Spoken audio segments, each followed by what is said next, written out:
This podcast contains our own personal views, not associated with any organisation. Coronial contains descriptions of death inquests that may be graphic and disturbing to some listeners. Discretion is advised.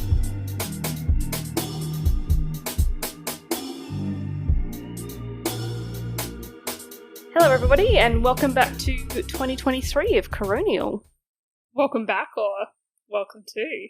Ooh, yes, we might have some new listeners out there. I'm Georgie. I'm Emma. And I'm Alice. We're very excited for another year of Coronial. Actually, genuinely am. Yeah, me too. So this week I'll be telling you about the inquest into the death of David Eason. This inquest was held because it was a sudden death with an unknown cause. So David was a 46-year-old marketing agency executive director from England. On the 19th of March 2001, he arrived in Australia for a 1-month holiday. Starting out in Melbourne, his plan was to travel up the east coast to Cairns and visit the Great Barrier Reef. So when he was in Sydney, David joined a tour group with 16 other overseas tourists and the tour leader, who was also the bus driver. And they travelled from Sydney up to Hervey Bay. That's a decent drive. Yeah. On a day trip or a few days, sorry? A few days. So yeah, he joined and didn't go into the date that he joined that tour group. But so he arrived in Australia on the 19th of March. Mm-hmm. And on the 29th of March, 2001, David went with 13 of the other tourists and the tour leader to Fraser Island. Mm-hmm. Oh, So yeah, they did cool. that as a day trip from Hervey Bay. Yeah. The plan was only to stay on the island for the day, with 3 tourists spending the day at the resort on the island, and the rest of them driving in 2 4-wheel drives on a bit of a tour around the island, going to see some Seems like a bit of a sights. waste for those 3 tourists, but anyway, we'll just move on. Matt, I I'm had sure they were reasons. having fun I was at about the to say, resort. people have different interests. Yeah. Yeah, I get it. They had the pool. The pool, sitting there with a drinks. book and a margarita. Maybe Yeah. their mobility is not great for whatever the Yeah, rest of the tour was. possibly. Blah, blah, blah, blah, blah. But I'm just like, Four-wheel driving's not for everyone. true. Yeah, all right. I'll pay Yeah. that. Just before 1 p.m, the 2 4-wheel drives arrived at Lake Wabby, a freshwater lake about 800 metres long and 200 metres wide, and it's about 1.5 k's inland from the beach. There's a sand blow on the eastern side of the lake, which means that on the eastern shore of the lake there's a big sandbank. It's quite steep and about 20 to 30 metres high, and in Mhm. fact there's sort of a popular tourist thing is to toboggan down that sand dune. Oh, fun. Yeah. So there are 3 walking tracks to the lake because it can't actually be directly accessed by vehicles. So one track starts at a car park to the northwest of the lake, and the other 2 are beach tracks about 800 metres apart, called the Southern Beach Walking Track and the Northern Beach Walking Track. Mm-hmm. Makes sense. It really Mhm. does, yeah. Unless they're not actually those Original directions. names. Yeah, okay, yeah. They are, thankfully. Oh, good. Yes. Oh, good. So the group arrived at the entrance to the Southern Beach Track. 5 of the tourists, including David, decided to walk along the track to the lake, and then along the track that went from the lake to the car park. Mm-hmm. So we're going to use 2 of those tracks. 2 of the those 3. Yeah. So they're not using the northern. Correct. Cool. From there, they would be collected by the 2 4-wheel drives to head back to the resort and then back to Hervey Bay. So this was sort of the last thing that they were doing. Right. For that the day. Okay. They've done their full driving. Happy days. Off they go. Yeah, this is our last sort of stop. They decided to meet at the car park at 3 p.m. because David wanted more time at the beach because he planned to sunbathe at the beach rather than go swimming in the lake. Fair enough. So he just wanted time on Sure. the beach, and then he would make his way Mm-hmm. back to the car park for 3 p.m. Yep. So the tour leader gave the group directions for the walk, although he had actually never been into the lake and had only been partway along the track himself. That's a bit odd. What do you mean? For the tour leader not to have known where he was going or have completely gone into the lake. But like, I guess he's taking them on a tour from Sydney all the way up to Hervey Bay. I don't know whether this was a routine, Okay. like whether this was the only tour he did. Like maybe there were. I would have just thought It if you, were wasn't a if you were specific- taking a tour group of people somewhere that you would have been to that place before. Everyone's got to start somewhere, right? Like, but I suppose you're But not, you would you're not the wouldn't you leader, not right? have training? Yeah. yeah. Like, Yeah. I mean, from what my understanding from your Yeah, episode around exactly. Rock is that's quite important. Yeah, look, that is a little bit fair. But I don't know, I'd just be like, the sign says it's over there. Like, yeah, it might not Yeah. have been a particular portion that they would normally Yeah, I don't know whether it was a regular Yeah, to be stop fair, for this them. is back in 2001. Yeah. Yeah, so when he was talking about the directions, he used the information signs at the trailhead and also comments from previous tourists to explain the directions that he gave. Mm-hmm. So he'd done this clearly a few times before, but hadn't actually done it himself. So he told them that when they reached the lake, they should follow the eastern side of the lake to join the track that led up to a lookout and then to the car park. Okay. He told them to keep to the right of the track and pick up the track at the far end. Sure. Okay. If someone tells me to take the eastern side of the lake, I would have been like... Which side's east? Yeah. Yeah, there's a lot of directions in this. So the issue with these directions was that if you follow the southern track from the beach, that one's fairly straightforward. Mm-hmm. You come out of the bush at the water level of the lake. Yep. Okay. So you're on the same level as the lake. Yep. If you then walk north along the eastern side of the lake, the sand blow is there, and it actually blocks your view to the east. So you can't... Right. All you're doing is walking along the edge of a sand dune, basically. Mm-hmm. Yeah. Once you reach the northern end of the lake, that's where the bush comes down to the water's edge. Yeah. So you sort of emerge from the bush onto the edge of the lake, walk along, there's just sand dune next to you, and then you get to the bush again. Yeah. But once you get to the bush again, you can see the lake again? Yeah, you can always see the lake because that's always on your other side. Your inside. But then you can't see like the bushland on one side because it's covered by the sand dune. Yeah, like there's just sand dune there. Yeah. Sorry, I was thinking that you were walking past the sand dune and no longer seeing the lake, but you actually mean you're seeing the lake, but no longer seeing the lake and the sand dune. Yeah. So the lake is always in your inside. Yeah. Right? So to get to the track which goes to the car park, you actually have to walk up the sand dune and find the entrance to the trail that's about 50 to 60 meters to the east of the northern end of the lake. Okay. So if you were just walking along the edge of the lake, you're never going to find that trail. You need to up the sand dune. Yeah. Right. There were no signs to direct you how to find the track to the car park once you'd actually started walking. There were no information signs at that point. Like car park this way. Wait, hang on. Exactly. Yeah, that makes no sense though if you're like walking around the lake that they don't tell you how to get out of there. Yeah. Okay. And even the information board near the start of the beach track didn't really help because they showed the track to the car park leaving from the northern end of the lake without mentioning the need to climb the sand dune. Yeah, right. And potentially this is because I don't know how quickly this is happening, but basically with that sand blow, it's slowly encroaching into the lake. Right. So potentially the sand dune wasn't as big when that sign was erected or whatever. And then maybe it was a bit more obvious as to how you would get there. Yeah. But as it stood at that time, it was not obvious that you needed to go up the sand dune. Yeah. How much of a tourist destination was it as well? Like, were there more tourists coming that, like, previous to that, it was people or locals and that knew, you know, that kind of stuff around town coming to visit and stuff as well? Yeah. Anyway, I'm assuming there are never any similar incidents. Not that I'm aware of. Yeah. No. I'm sure the coroner would have alluded to them. Yeah, that's true. So the 4 other tourists immediately headed off to the lake, where they had a swim and made their way to the car park. And how they got to that track was they followed other tourists who they had seen climb the sand dune to join the track to the car park. Right. So they just followed some other people that they're like, oh, well, they went that way. Let's go see that where way they too, went. and we'll figure it out. Sort of Can thing. always come back Logical. if they're going somewhere weird. Yeah. David told them he planned to stay on the beach for some time and was last seen in the vicinity of the information boards at the beach. Okay. And that was the last time he was ever seen. Yeah.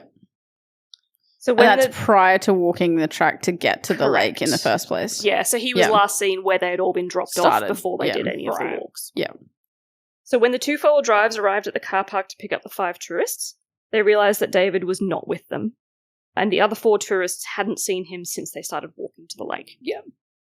The tour leader walked a short way down the track that led from the car park, but only went as far as the lookout before he turned around and went back to the car park and left a note for David.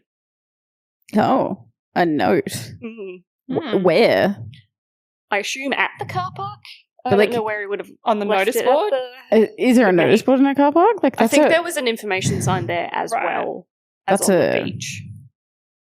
Yeah, look, I get when you're running a tour, you've got to make decisions around what to do if someone doesn't show up to the meeting point and stuff. But that seems harsh. I hope that someone would look for me Yeah. immediately. Especially in a pretty remote location like this. It's Fraser Island. What's It's their not. duty of care as well? Well, with yeah, those sorts that's of it. things.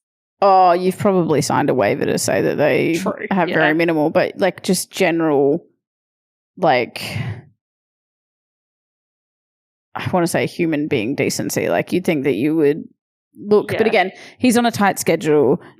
They've He got a probably ferry has back to get back to the mainland. Exactly. Yeah, they've got to make that ferry, so they have to do that. And what like, happens if they're stranded out there overnight with like 5 other tourists? honestly, I have been on a tour where someone got left behind before. Oh, really? Yeah, and it was Sounds a one awkward. street island in Venice.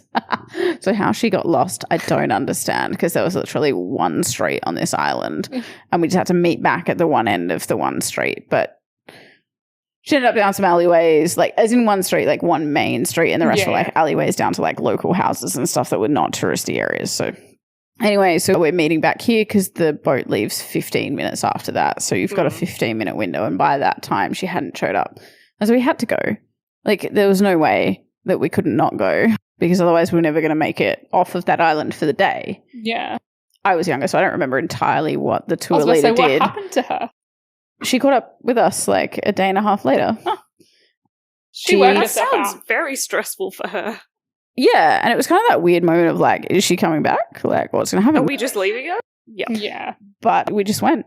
Yeah, I And guess that it's was also us. like it's a very urban environment, Yes. right? Like you, Yeah. unless you're walking into the water or falling into the water, there's houses around, there's businesses around. There's, Yeah, I mean, I guess a different language, but outside of that, yes, she very much would have been able to find people that would have helped her. Yeah, along the way. This is more, but it's interesting because I've never, when I've gone on a tour, really read the fine print. I kind of wonder what liability you assume as a person participating in a tour like this. I've never really considered it because Actually, now think about it, I'm like, oh no, that's not the only time I've been on a tour where someone got left behind. This is hilarious. Are There were you two girls just on it. making all these people disappear? No. yeah, is it you? Yes, totally. Were you on this tour in 2001? No. The Cinque Terre of Italy. Oh, yeah.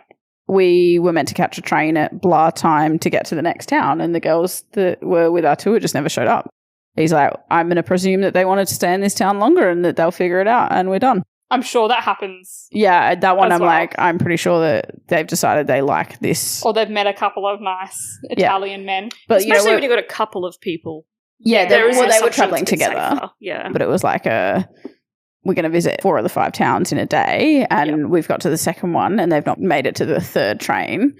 We're going to assume that they have decided they like this town and they're going to stay here, and they'll make their own way back, and that's on them. Yeah. I was like, okay. feel like if I'm going to be detouring from the tour, I'd probably tell someone. Yeah, I would have hoped they would have done that too. But Like, I'm sure this guy. kindness is that they could show back up to the train station and And say, then say, oh, we're going to. True. Yeah. yeah, we like this place, we're going to stay here. Yeah. Yeah, But, that yeah. would be like common decency, right? Rather It would than be. stressing everyone out. But Is it confirmed that they are still alive? have no idea. Okay. Never heard again. So we don't know about They the 2 ne- girls. They never rejoined, no. Okay. And was it just a day trip? It was a day trip, Okay. yeah. Oh, okay. So like you're with them for. Yeah. Whereas the other one, the old lady, she seemed old at the time. I'm sure she was probably like in her 50s, but I was younger. That was like a 2-week tour or whatever. And yeah, she joined up a couple of days later. It was fine. Interesting. I think we're in a different country by then, which was also a bonus of like, she managed to find her own way into a different Yeah, country like- to catch up with us. Yeah, that's Yeah. impressive. Anyway, sorry. So she must have had a passport on her the whole time. Yeah, I think every day we were instructed to keep our own passports. For this On us. exact reason, just Yeah, in case you probably. just... Yeah, Well, get yeah, away in from case you the... go missing, you don't want the real ID. That's- Yeah, but like we carried her bag with us. We like a transported because like her suitcase. suitcase was Yeah. with us. Yeah. Anyway, So yes, after Fun leaving times. the note, the group then went back to the resort where they had hired the cars and where those other 3 tourists were. Yeah. The tour leader checked around the resort and asked staff if they'd seen David. I think at this point thinking maybe he'd gone back but they to the resort, like hitched a ride with someone. hitched a ride because I'm like, Because there's it no doesn't other sound like way it's of getting- walking distance. No, Yeah. no, it's not. Okay. He phoned the tour company to tell them what had happened, and it was decided that they would stay on the island until the next ferry at 8 p.m. Okay. And they were meant to get like a 6 p.m. or I assume so. Yeah, like something earlier. around there. Okay. Yeah. So at about 5:15 p.m., the tour leader called the ranger station on the eastern side of the island, and also the Harvey Bay police station to let them know that David was missing and where he was last seen. Yeah. Okay. So it was reporting him missing And they've done it really quickly. Like, they've acted on this pretty 2 quickly. hours of him not showing up. Yeah, right. 2 rangers drove to the start of the Southern Beach track and spoke to some campers, telling them about David being missing and asked them to contact the ranger station if they happened across him, like if he was wandering around. Yeah. And he came, if they saw him. They also let the Harvey Bay police know that they hadn't found David. Okay. So the police were aware. Yeah. So the Harvey Bay police notified the Assistant Search and Rescue Mission Coordinator for that area, who was from that point responsible for the search for David. But he did need approval from the district officer before any resources could be used. Okay. That's a hard one in that quicker time span to decide whether that's like all in or not when you don't really have any like risk concern in terms of he was last seen near the wild bear or in the ocean with the shark. But do you know what I mean? Like versus like this dude's just not showing up. So he could have gone into the ocean. Yeah. Yeah, but there's also, no evidence. Like, Fraser Island is not that populated. Yeah. You're in a relatively remote location.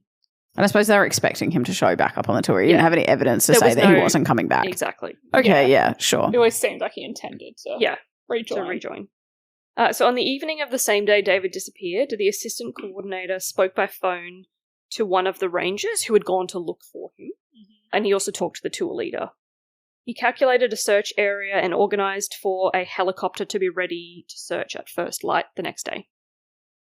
He actually requested that the helicopter start searching immediately, but the district officer rejected this, telling him that further inquiries as to David's whereabouts should be done first. Right. Do you think that would have changed things? Possibly not. Yeah, okay. But maybe. Yeah, okay. Yeah. We can hear more, but I'm just like... yeah. And again, at the time, you've got to make a call, so like, it is what it is. So either that night or the next morning, the assistant coordinator contacted the local coordinator of the State Emergency Service, the SES, which is a volunteer emergency and rescue organisation which helps with things like natural disasters, medical evacuations, and missing person searches. So they're very used to doing missing person searches. They discussed that searches would be needed on the island on the 30th of March, so the day after David disappeared. Unfortunately, the district officer also rejected this, saying that the helicopter search should be done first. And it wasn't quite as simple. Like, they had to get those SES volunteers from the mainland to Fraser Island. Right, because they needed to get the ferries and all that kind of stuff. It was a bit more of a complex. logistical thing than just being like, get them we could do a flyover. Yeah. Can I clarify? And the tourist party, they've left. They've taken the 8 o'clock ferry and like off they go. Okay, sorry. Just need to check in on how they're doing. Yeah. So the helicopter search the next morning was very thorough, extending a few kilometres from Lake Wabby in all directions, and also it went along all the tracks.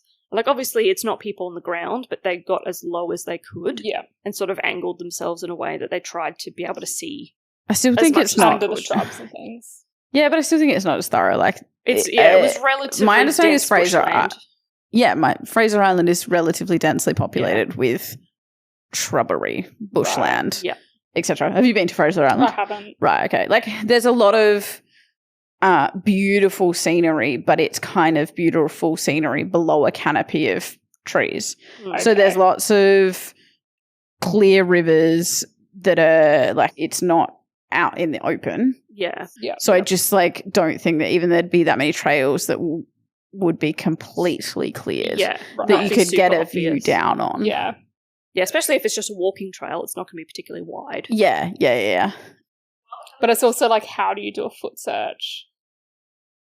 They do manpower. They end up doing. They knew where he was last seen, and so he would have. You said that the guy calculated a search area of the approximate distance they think he could have travelled in that period of time. Right. Yeah. And so you just need manpower to like start in the middle and work your way out in a pattern.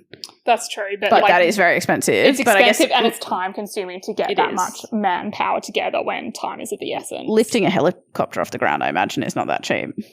No, that's true, but in terms of the amount of people involved to get them into one place, and not a place that is just like suburban Sydney, it is getting them out to... And I guess by the next day, that's when your level of concern will have increased, because you would have expected if he was just like late for his bus, he would have at some point been able to make his way back to the resort and stuff. Or even just find some campers. And, find others. Yeah, and potentially even like the next day when they're doing the helicopter search, maybe they were like, if he is still okay, then he'll be able to see the helicopter and know where to go. Yeah, in some way. Yeah. Did it talk about like the weather at that period of time? Like I don't know what the how cold it gets over Fraser Island and stuff because it's in the tropics. It's in March though, so I don't expect it would have gotten that cold. It should be alright. Yeah, so unless I didn't mention it being rainy or stormy or anything like that. So unless he got sodden wet, he shouldn't have had element exposure that would have actually resulted in severe harms. Yeah. It's not like Trevor. No. No, very different situation. To Trevor. All right. Trev. So, while the helicopter search was being carried out, the district officer told the assistant coordinator that he should talk with the tour group to work out whether David could have left the island by other means before they committed to the SES search. Yeah. So they were kind of more concerned about him leaving the island some other way before they said yes to the SES search. So the helicopter then landed near the Yurong Ranger Station, and Queensland Parks and Wildlife Rangers were instructed to do further searches along the tracks around Lake Wabby. 3 rangers walked and drove the walking and vehicle tracks, and that included 2 rangers walking down from the car park and along both beach tracks. Yeah, okay. So that was like sort of a where minimal he should have been. Effort, search. That afternoon, the assistant coordinator was involved in another helicopter search, with a helicopter fitted with forward-looking infrared radar. FLIR. Cool. F what? FLIR. FLIR? Yep. FLIR. FLIR. But that radar wasn't actually used because the crew stated that it would not be as effective in the daytime, and considering the vegetation that covered the search area, so because it was bushland, it was going to be harder to see anything with the radar, and also it was daytime, so it was also going to be harder to see. And presumably if you use that at night, I assume the point of that kind of radar was picking up like heat changes. Yeah. If you're no longer living... Yes. You're not going to be picked up on that. No. So they're really only searching for a live person at that point, which I don't mean to be grim, but also I know what our podcast is about. Yes. That like wouldn't have, like there at some point there when you're missing for like almost 24 hours, there's got to be some concern that something bad has happened. Yes. That I don't understand why you'd then go for something like an infrared radar that... And maybe that's just the technology they had for themselves at that point in time. Like a good idea at the time, and then the crew were actually like, it's really with not. our experience, it's probably actually not going to be useful. And the coroner was accepting of that. Yeah. The fact that they didn't use it. Yeah. And like if it's within a certain period of time, they often go out and, you know, treat it as a missing person. It's only after a certain amount of time where they're like, actually, this is going to be more of a recovery. I agree, but than it's going to be. I think either way, you can't. You have to have an open understanding to it potentially being both. Because, again, in this one, like, I know you started this case with it was an unexpected death. So, like, it's one of those ones, an unknown cause of death. Yep.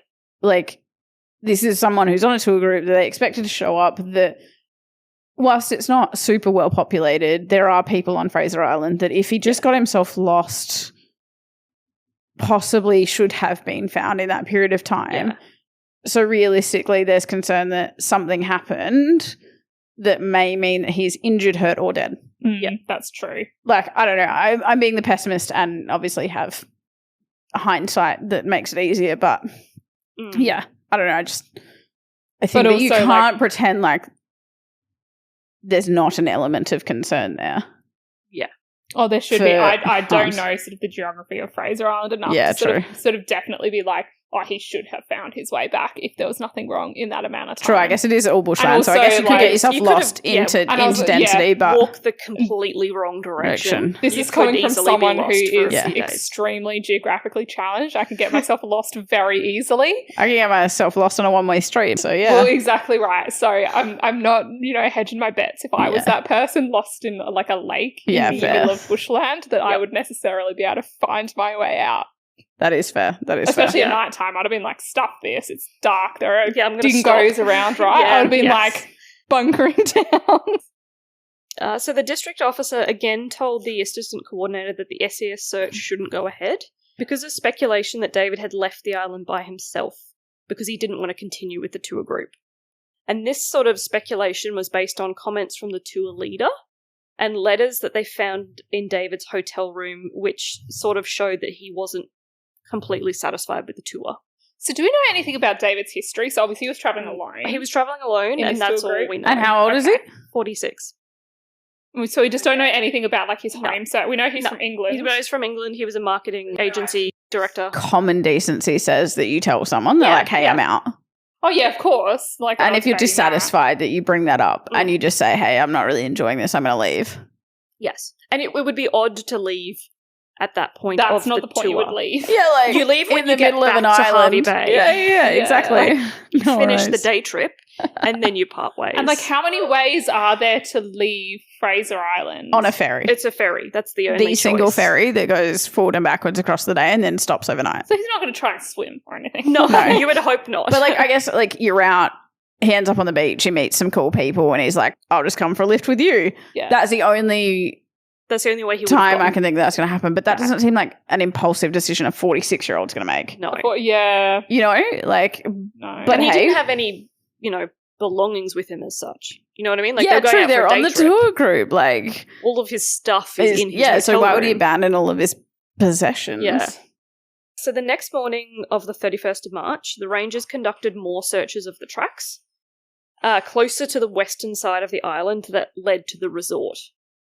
So I think possibly there was a way you could walk back to the resort, but like the rangers would know that because they're rangers, but if you're just a person off the street, you wouldn't necessarily know that. So they also checked around the beach where the Lake Wabby walking tracks are, like sort of come out at.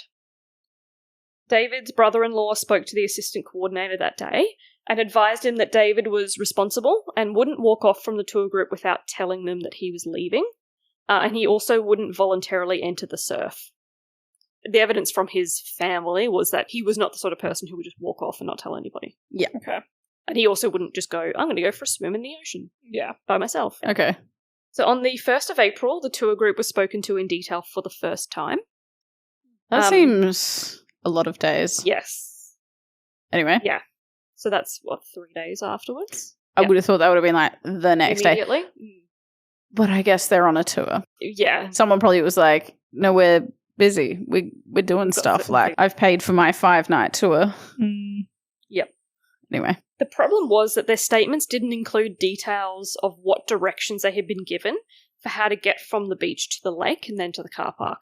So yeah, true. And realistically, that information would have been helpful on day one where very helpful, yeah. But like, actually, really, I see that nod in your eyes. We're like, right, clearly he was just like 2 steps out of the way in the direction that they'd been given. Close to it. Oh, no. Yep. Okay, please go on. So yes, they didn't actually specifically ask them which way were you told to go. Right. They just said he was in the vicinity of this area. Yeah. Okay. So finally, the district officer agreed that an SES search should take place, and that went ahead on the 3rd of April, 5 days after David went missing. Yes, 5 days is pushing it. Yeah, that's... Because even if you were walking for those entire 5 days, you're not going to be in the area that they're searching.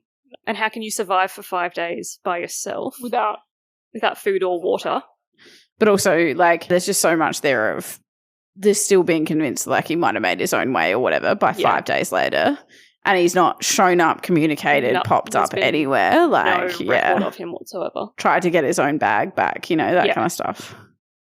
So the search included the assistant coordinator, another police officer, David's sister, who at this point I assume had flown over. Oh, so she'd already made it to Australia, so that's how long it took. Yeah, okay. Yeah. Wow. And 8 SES volunteers. So a relatively small amount of people, I would think. Yeah. Like, it's reasonable, but not a huge contingent. Yeah, okay. The assistant coordinator briefed them all on the ferry on the way over to the island, and they were told that David was last seen on the beach near the southern walking track. It doesn't seem that they were told that he was planning on walking up the southern track to the lake and then to the car park. So they searched completely the wrong area? Or? No, they were in the right area, but they were just told he was seen in this vicinity. Okay. Yeah, not the route that he was planning to take. Yeah. So the group arrived at the beach near the southern walking track just before 9 a.m, and they split into 2 groups. So one group started 500 metres south of the southern walking track, and the other group started 500 metres north of the northern track. Yeah. And then they walked towards each other, Mm-hmm. checking an area about 1.8 kilometres long and 60 metres wide. Between how many were in each group? About 5 in each group. And they're like each looking at Yeah, across. they're doing like a line search down, and they're meeting each other in the middle. Yeah. And they've got like a sort of, they're looking at 1.8 kilometres between the 5 of them. They're looking at 60 metres between the 5 of them, meters, and then they're walking 900 metres to meet at the one point. Yeah. So the group then came together and walked along the northern beach track, with individual people searching alongside the tracks sort of as they went. Yeah. Halfway along this track, they reached the sand blow that's sort of right in the middle there, and they split into groups so that the northern and southern edges of the sand blow could be searched. Mm-hmm. The 2 police officers and David's sister walked down the centre of the sand blow. Okay. So they're, aiming to cover the entirety of that area. I would assume the sand blow is fairly uncovered though, right? Like Yes, in it terms is of literally just a that sand would be dune. the place that I would have thought the helicopter could Would have definitely seen. see. Yeah. Okay. So the group searching the southern edge of the sand blow reached the lake first, and it is likely that 1 or 2 went down the last steep part of the sand dune to look in the reeds and the bushes near the southwestern edge of the lake. So because they had arrived a little bit earlier, they're like, well, while we're down here, we'll just have... So when they were all together again, the whole group walked out along the southern beach track. Yep. They started north, went south, searching through the bush for a short distance on either side as they went. Mm-hmm. They were then driven to the car park and walked down that track to the lake. And sorry, that very last bit that they've done southern down, Yep. that's going back towards the beach, yeah? Yes. Yeah, Yes. okay. So they ended up back at the beach. Yep. And then they drove to the car park. So they've essentially done all of where they thought he should have been found by this point. Yes. But Okay. not in the order that he was meant to have done it in. Yeah, sorry. But they've done their the 3 understanding tracks. is he was here, he was meant to make it here, so we're going to do anything along the in way. between. Yeah. And they've done all of that, but that's not necessarily where he was told would be along the way. Yeah. Because he's actually been told Something different. go a different direction. Yeah. Yeah, okay. So when they got to the car park, they walked down that track to the lake. Yeah. As they got close to the lake, they came out of the bush onto the top of the sand blow, because as we knew before, you had to go up the sand dune to get to that track. The assistant coordinator and 2 or 3 of the SES volunteers went down the face of the sand blow to the edge of the lake and walked along there to the northern end of the lake. No one found anything, so the search was concluded. Okay. Like, he's not here. So the day after, on the 4th of April, the search for David was suspended by the district officer, but rangers were told to keep a lookout, mention his disappearance to campers, and also hand out flyers. Have you seen this person? Yeah, basically, like, we'll just see if anyone comes across him. Watch out for this dude. Yeah. So on the 6th of May 2001, so about a month and a bit after, Oh, wow. an SES training exercise was used to search for David again. So about 85 SES volunteers searched in basically the same area that had been searched previously, and they didn't find anything. That's really interesting. I like that they do training exercises but use like a real instance. Location, yeah. Yeah, right. Cool. Okay, sorry, that's the bit that I'm interested in, not like how's David doing. Okay, I go would on. assume not well. No, by this point I really don't think David's doing particularly well, but I know where we started this, so Yeah. David was never doing well in the first place. No. On the 15th of May 2001, 3 police divers searched Lake Wabby but couldn't find anything on the bottom of the lake. Man, it took them 6 weeks to consider diving into the lake. Yep. And by like 6 weeks, this is a bit morbid, but like human body decomposition in water, would you? I'm imagining you're not going to be faring too well after 6 weeks. No, especially if there's marine life.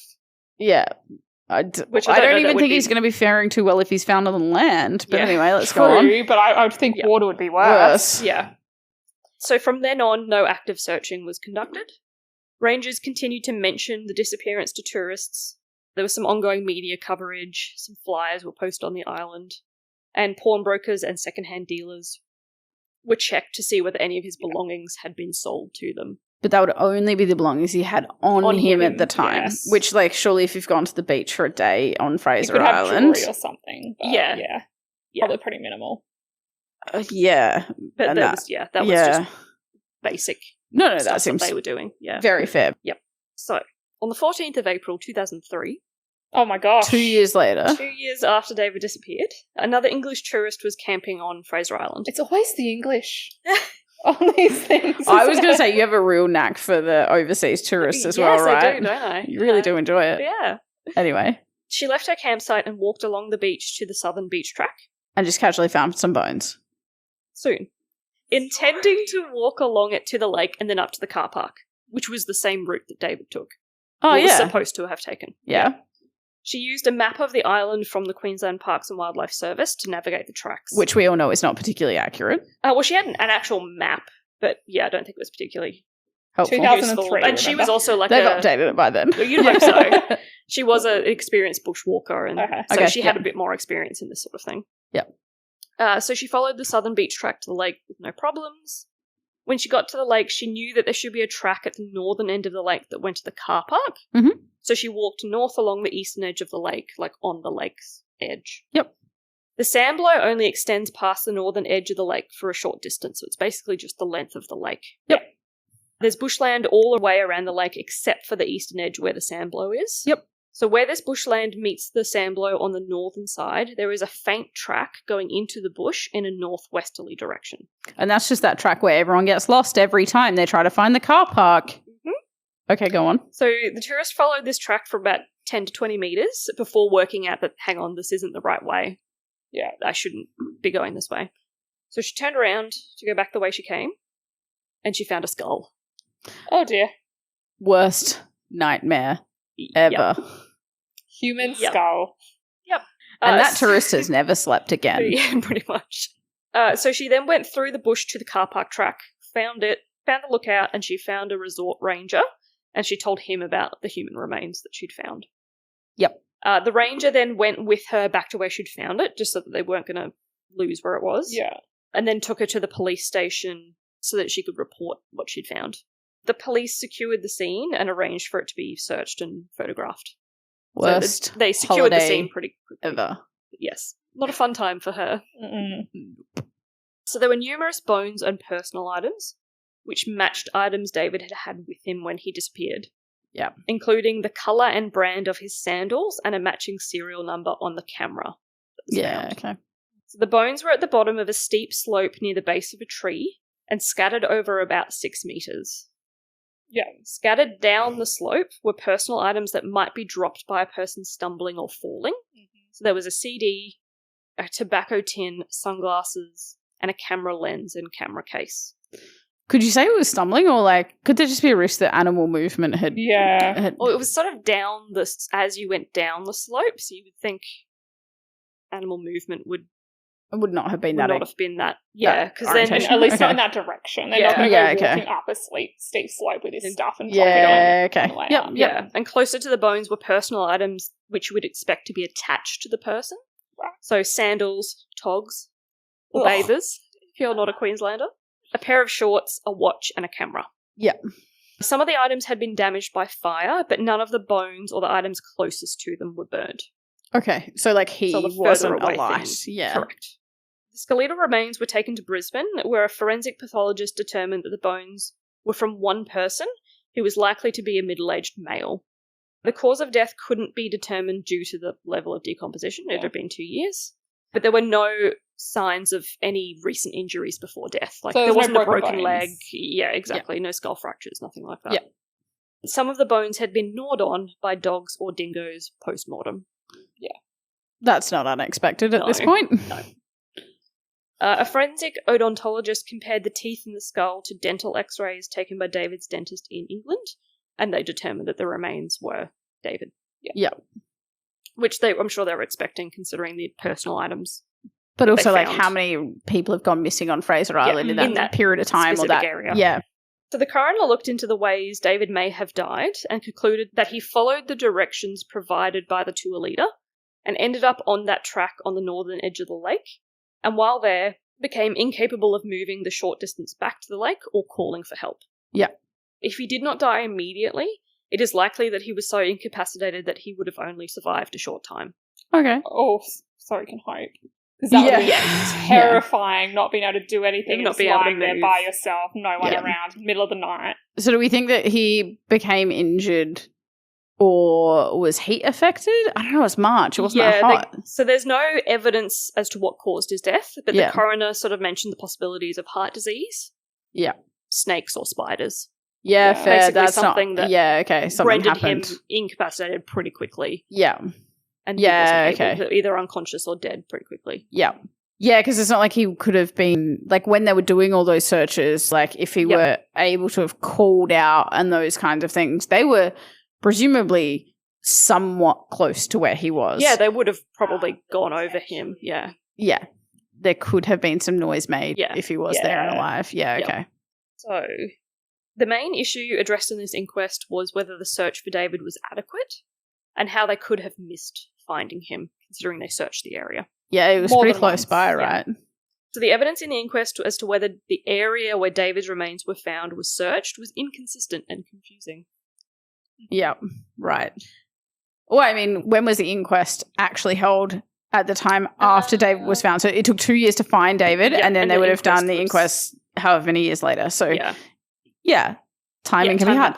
Also, how many of those tourists on the tour could have actually been communicated with at that point? Because they presumably have gone back to wherever they have travelled from that may not necessarily reside within Australia, that would be very hard to contact and, ask their information as well. And I don't know that any of the people from the tour group were really involved. But some of that information around which direction you were told to go and stuff like that. Yeah, it would have been very helpful. Yeah. Because the tour guide by then may have known where to go, and his memory of what he said on that actual day, because he's doing that repeatedly, may be different to the tourist being like, I went to that one place that one time in my life, and he said, no, you go up past here, and it was a very memorable day for them because someone went missing. Yeah.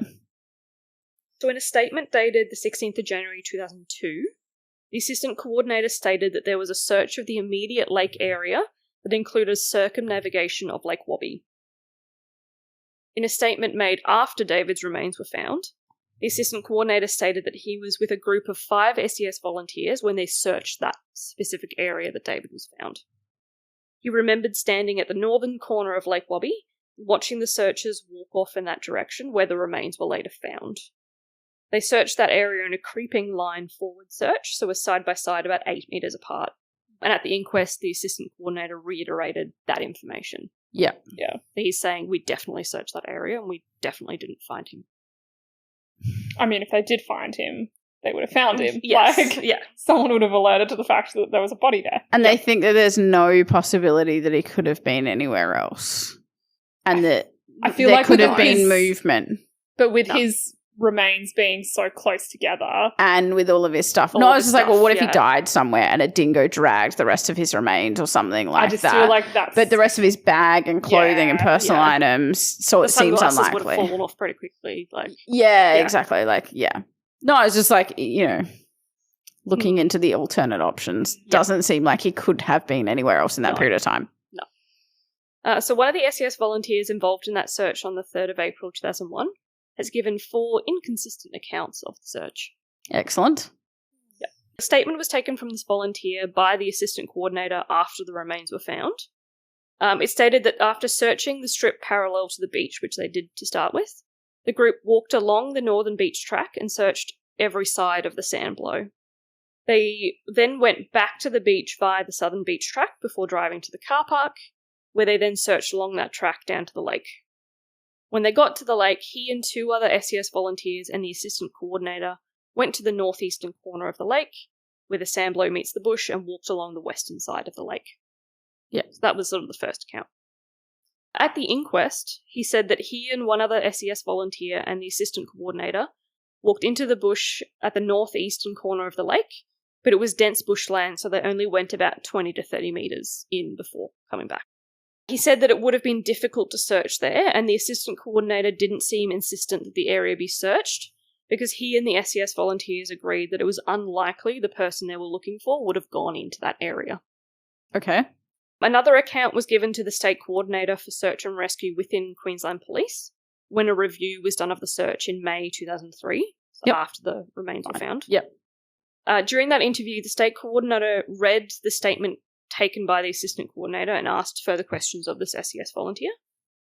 The volunteer was evasive in his responses and described the search of that area as casual because it was at the end of the day and they were told that it was the lowest probability area that David would be. Yeah, right. He also indicated that he didn't want to get the assistant coordinator in trouble. It's really interesting because, I mean, as an SES, you're a volunteer. Like, it seems like he was fearful for discussing the information. Yep. You would have thought you would have just been, like, pretty upfront and not feel... I remember, yeah. But it might be because he's concerned that the coordinator missed something and he doesn't want to throw someone else under the bus. Yeah. Yeah, but that doesn't really... It doesn't help anyone. Yeah. But... I feel bad that a volunteer like that could be made to feel that way in the sense that, again, when they were out there trying to be helpful. Oh, yeah. But yeah, I guess that happens. So on the 20th of June 2004, he was interviewed again by a detective inspector from the coroner's office. Mm-hmm. He reiterated the account he'd given at the inquest and rejected the idea that he or anyone in his team had searched the area where David's remains were found. All of the SES volunteers involved in that initial search were interviewed by the detective inspector, and none of them said that they were involved in searching around the northern and western side of the lake, and none of them recalled seeing anyone else search there. Yeah. Okay. So the coroner was unable to work out who else went with the assistant coordinator and the SES volunteer down from the sandblow to the northern edge of the lake.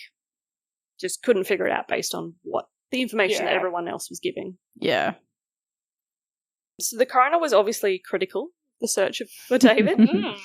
The delay in the ground search meant that even if he was found, he would have been unlikely to be alive if they did find him. Yeah.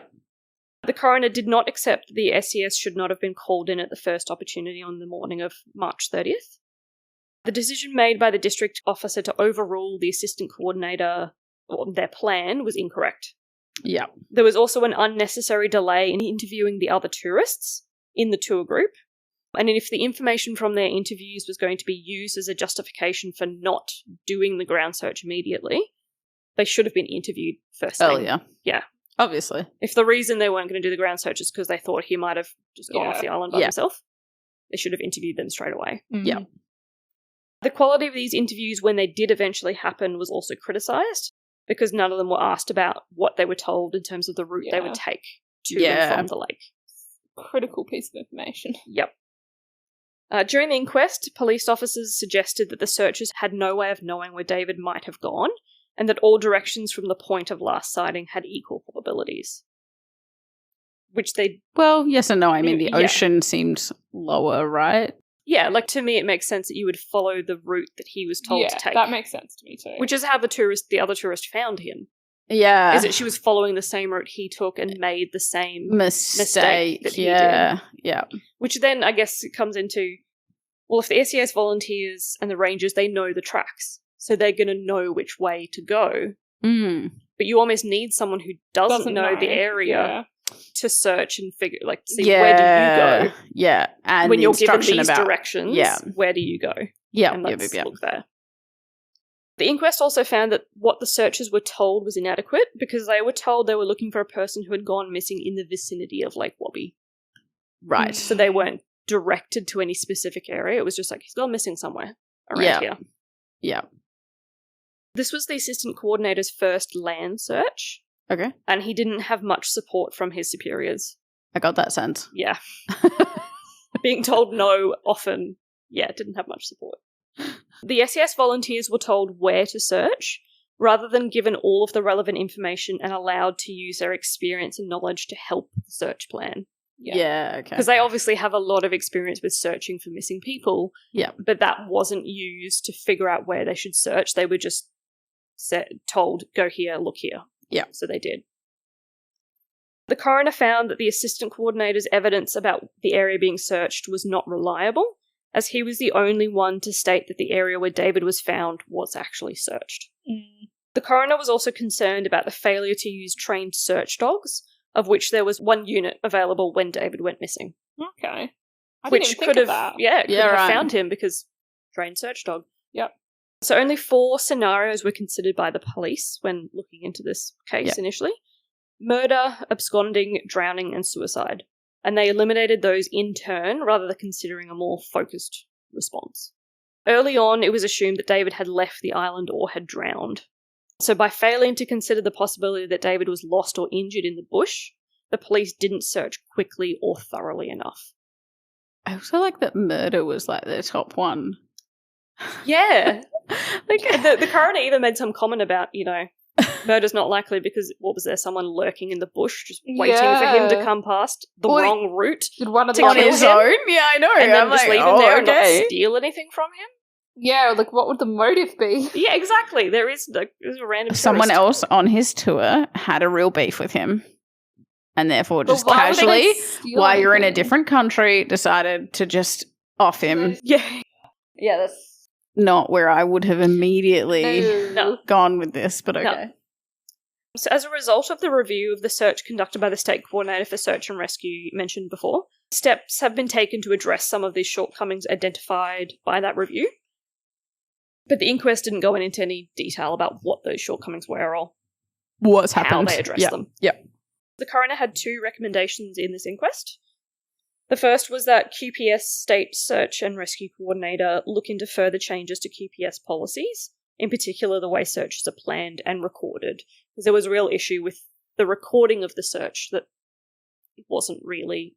It was a bit of a vague recording. It didn't specifically go into the specific areas, which is why they had to rely on all those people's Recollections, evidence. yeah. I would have thought anytime you did a state search, you literally had to mark out on a map where you went. Yeah, you would have thought so. Yeah, like, I thought that they, shaded in where we've been today. I would think so too. So when they're saying that the SES came back, a month or... was it a month later or whatever, when they did that training program. Again, I would have thought that would have included knowing where had previously been searched and all that kind of stuff. Yeah. All right. Yeah. Okay. The second recommendation was that Queensland Parks and Wildlife review the signage around Lake Wabby. Yeah. And I can't really find anything online as to whether it has improved or, there are no photos of the information boards. Yeah. Online, please go over the sandbar to get to the car park. Yeah, more specific directions would be very helpful. Yeah. But no one else has gone missing. Or no. When you get to this trail at the north end, some big old signs that say wrong way, go back. Yeah, that's right. Not this way. Yeah. Go up the sand dune. Yeah. And potentially David may have died either way. You know what I mean? If he died of a heart attack, that could have happened when he was at the top of the sand dune. But he would have been found and his family would have known where he would have had that for 2 years, earlier. Yes, absolutely. Rather than having to wait 2 years. Well, the poor tourist didn't have to find a skull 2 years later. Yeah. That would have just been a massive ruiner to their holiday. Not what I want to happen. No. You know how we talk about we can't do so many things because of the terribleness? I can't have a pedestal fan, can't go on rides. I now just can't go on holidays because I might find a skull on the side of a bushwalk. On a holiday, yeah. Stick to the cities. I don't really go bushwalking anyway, so it's not as much of an issue. But yeah. Terrible. Yep. I just found that one very interesting from a search point of view. And it's not that often with these coroner's cases that it's such a long time between the person going missing and the body being found.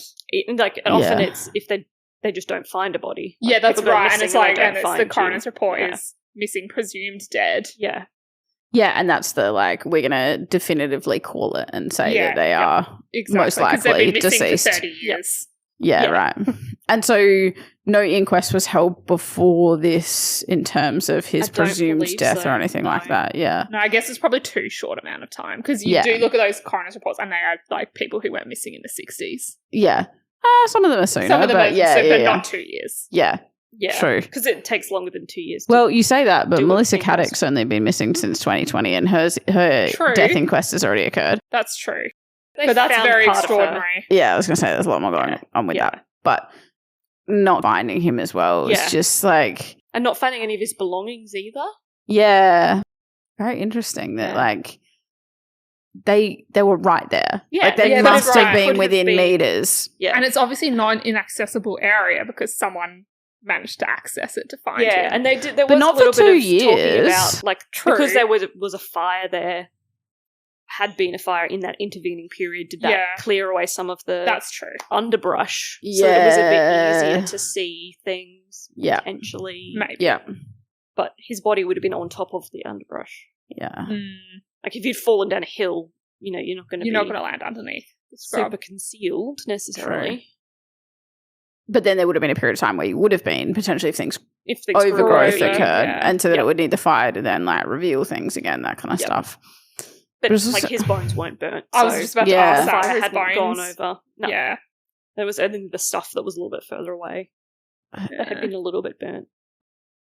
If it wasn't something like a snake bite, spider bite, something like that, again, the statistics of like just happening to go out and have your heart attack in the middle of nowhere while on your own bushwalking. Yep. And on while a holiday, not on a trail you should be on. Like that no one's ever going to find you. happening. Yeah, it's just ridiculous. But They said they found his camera. Did they ever look at the camera and see what it photos didn't he go had? into I mean, that, surely they no. must have got it They developed, would have, right? yeah. Surely.